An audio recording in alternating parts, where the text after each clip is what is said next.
The United States is much stronger than Russia and will be for the rest of my professional lifetime, and I would guess for the entirety of the 21st century, unless we commit a series of almost unimaginable self-inflicted wounds.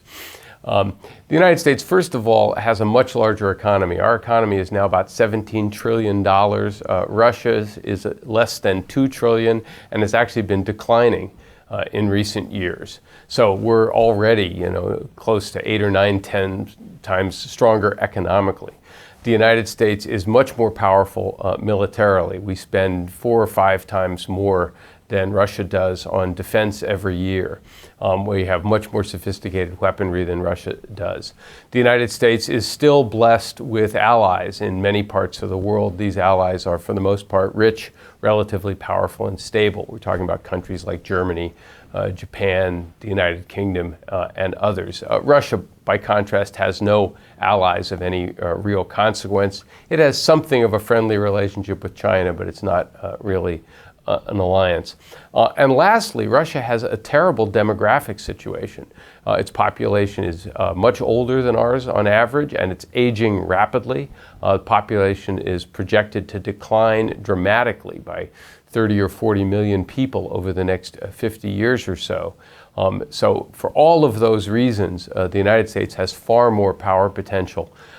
Last but not least, Russia's only real economic asset now is oil and gas. People are not lining up to buy the next Russian smartphone or anything like that. So Russia's long-term potential strikes me as not nearly as promising as that of the United States. Well, weaker states can still do a lot of things that cause trouble, and what Russia did in the 2016 election, the full extent of which and the importance of which we are still trying to figure out, certainly has roiled American politics in a variety of ways. So it does show that even much weaker powers can find various ways to interfere or cause problems. And now, it was in part because we were vulnerable to that kind of manipulation, and that's our fault, not theirs.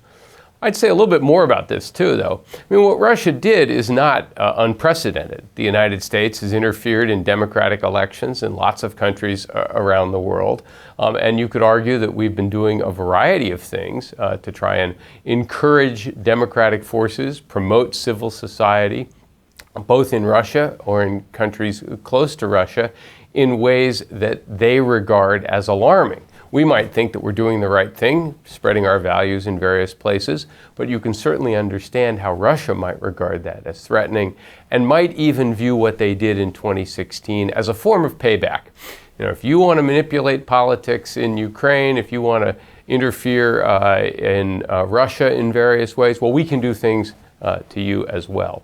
So again, without knowing the full extent of what Russia may or may not have done, we shouldn't view this as unprecedented, and we shouldn't view it as coming completely out of the blue. Doesn't mean we have to like it, but it's important, I think, to keep just how heinous it may or may not be in some context here. Again, Russia is simply not the kind of global superpower that the Soviet Union was. It doesn't pose a significant ideological challenge to us, it seems to me. And to the extent that the United States is going to worry about a rival peer competitor, it's not going to be Russia, it's going to be China. But having said that, you can imagine circumstances where a confrontation between the two countries could begin to spin out of control. Conceivably over what's happening in Syria. If things in Ukraine were to heat up again and the United States got more actively involved there, one could imagine some kind of clash arising. I don't think that leaders in Washington or leaders in Moscow actually want something like that to happen. Remember, we are still talking about two nuclear powers with thousands of nuclear weapons that could still be fired at each other. But I don't think you can completely rule it out.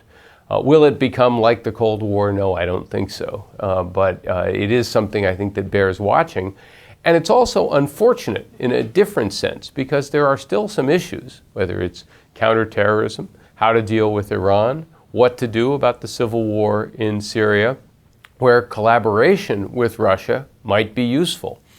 And one last point, if we really are worried about China over the long term, if that's really the rising power that we need to keep our eye on, the last thing we should be doing is anything that drives Moscow closer to Beijing.